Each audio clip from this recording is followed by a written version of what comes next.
بسم اللہ الرحمن الرحیم۔ حضرت عیسیٰ کی معجزانہ ولادت 25 دسمبر کو پوری دنیا کے عیسائی حضرت عیسیٰ کا میلاد نہایت جوش و خروش سے مناتے ہیں۔ آپ کو مسیح اس لیے کہا جاتا ہے کہ آپ زمین میں چلنے یعنی سیاحت کرنے والے تھے۔ مسیح کہلانے کی ایک اور وجہ یہ بھی ہے کہ وہ مسیح یعنی ہاتھ پھیر کر کسی چیز کا برا اثر دور کر دیا کرتے تھے۔ عبرانی میں آپ کا نام یشوع یا یسوع تھا۔ حضرت عیسیٰ علیہ السلام کے بارے میں قرآن مجید میں تاریخی شواہد ملتے ہیں جن میں ان کی زندگی کا تذکرہ ہی نہیں بلکہ بنیادی مباحث بھی بیان فرمائے گئے۔ حضرت مسیح بن مریم کی معجزاتی بست قوم بنی اسرائیل کی اصلاح کے لیے تھی جو مادیت پرستی میں انتہا کو پہنچ چکی تھی۔ حضرت مریم ایک پاک دامنہ نیک اور کنواری خاتون تھی جن کو ان کی والدہ نے اللہ کی نذر کر دیا تھا۔ وہ عبادت گاہ کے ایک حجرے میں دن بھر عبادت میں مشغول رہتی اور رات اپنے خالہ کے ہاں بسر کرتی تھی۔ ایک دن ایک اجنبی شخص کو اپنے قریب پا کر بے حد خوف زدہ ہو گئیں اور اس سے اللہ کی پناہ مانگی۔ نوجوان نے بتایا کہ ڈرنے کی ضرورت نہیں، میں اللہ کی طرف سے بھیجا گیا فرشتہ ہوں اور آپ کو ایک پاکیزہ مبارک و مسعود بیٹے کی ولادت کی خوشخبری دینے کے لیے آیا ہوں۔ آپ کا بیٹا دنیا والوں کے لیے ایک بڑی رحمت کا سبب بنے گا۔ وہ بیٹے کی ولادت کی خبر سن کر اور بھی زیادہ گھبرا گئیں۔ بیت المقدس سے تقریباً 8 میل باہر ایک ویران مقام پر حضرت عیسیٰ کی ولادت ہوئی۔ اللہ تعالیٰ نے اس ویران کو زرخیزی میں تبدیل کر دیا، وہاں اپنی نعمتوں کی بارش کر دی، وہاں پانی کی نہریں جاری کر دیں اور خشک درختوں پر ان کے استعمال کے لیے طرح طرح کے پھل لگا دیے۔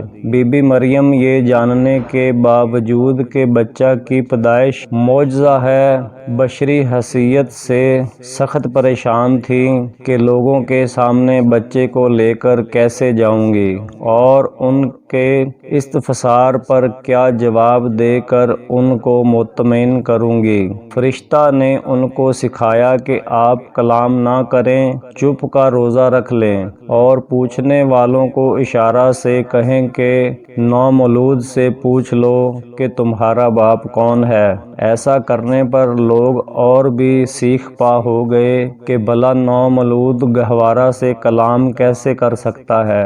بی بی مریم کے خاندانی وقار کا حوالہ دے کر جب ان کو لعن طعن کی گئی تو اللہ تعالیٰ کے حکم سے ماں کی گود سے بچے نے اعلان کیا، انی عبداللہ، میں اللہ کا بندہ ہوں۔ ان کے دل کفر سے سیاہ ہو چکے تھے، اس لیے انہوں نے پھر بھی یقین نہ کیا اور الزام تراشیوں کا سلسلہ جاری رکھا۔ مسیح علیہ السلام نے ایک طرف اپنی ماں کی پاک دامنی ثابت کر دی اور دوسری طرف یہ اعلان حق بھی کر دیا کہ جس نبی کی آمد کا بنی اسرائیل کی الہامی کتب میں ذکر چلا آ رہا ہے وہ بھی میں ہی ہوں۔ یہودیوں نے بجائے حضرت مسیح کی سچائی اور نبوت پر ایمان لانے کے دونوں ماں بیٹے کے خلاف اپنی مخالفانہ سرگرمیاں تیز کر دیں۔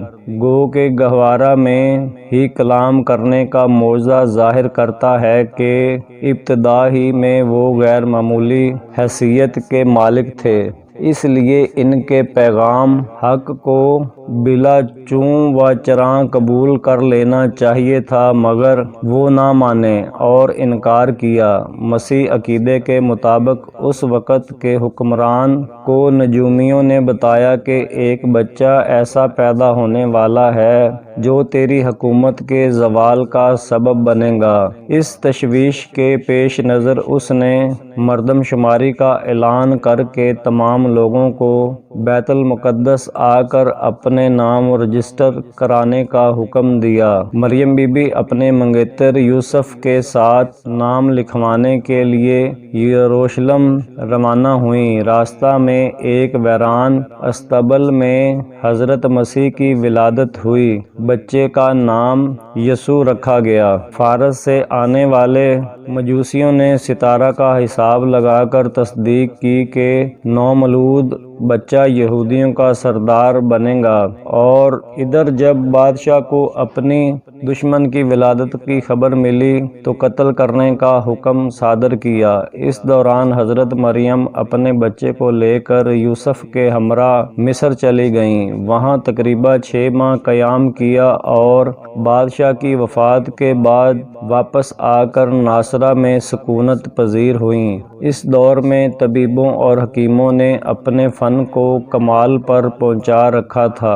اللہ تعالیٰ نے اس مناسبت سے حضرت مسیح علیہ السلام کو معجزات عطا فرمائے۔ مایوس العلاج کو ہاتھ پھیر کر تندرست کر دینا، مردہ جسم میں باذن اللہ کہہ کر دوبارہ روح پھونک دینا، ایسے معجزات تھے جن سے آپ کا نمایاں شان ثابت ہو گیا۔ انہوں نے معجزات کو جادو قرار دے دیا اور دعوت حق کو ماننے سے انکار کر دیا۔ حالانکہ نئے دین کی بجائے حضرت موسیٰ کے دین کی تکمیل ان کا مشن تھا۔ حضرت مسیح کی تعلیمات کا محور بھی توحید، رسالت، عقیدہ کی درستگی اور اعمال صالحہ پر تھا، جو اسلامی تعلیمات سے بھی حد ہم آہنگ ہیں۔ سور کا گوشت کھانا، کسی عورت کو نظر بد سے دیکھنا، عورتوں اور مردوں کا اختلاط اور شراب کے استعمال سے منع فرمایا گیا ہے۔ حضرت آدم سے لے کر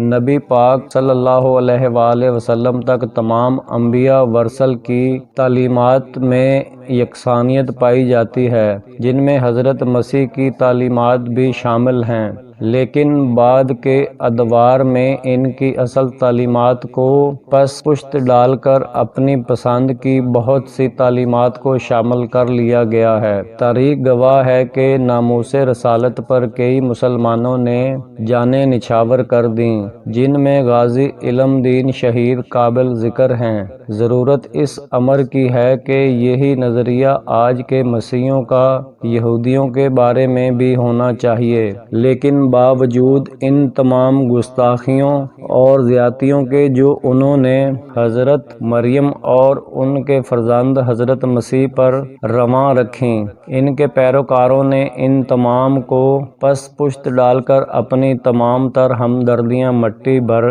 یہودی برادری کے لیے مختص کر رکھی ہیں۔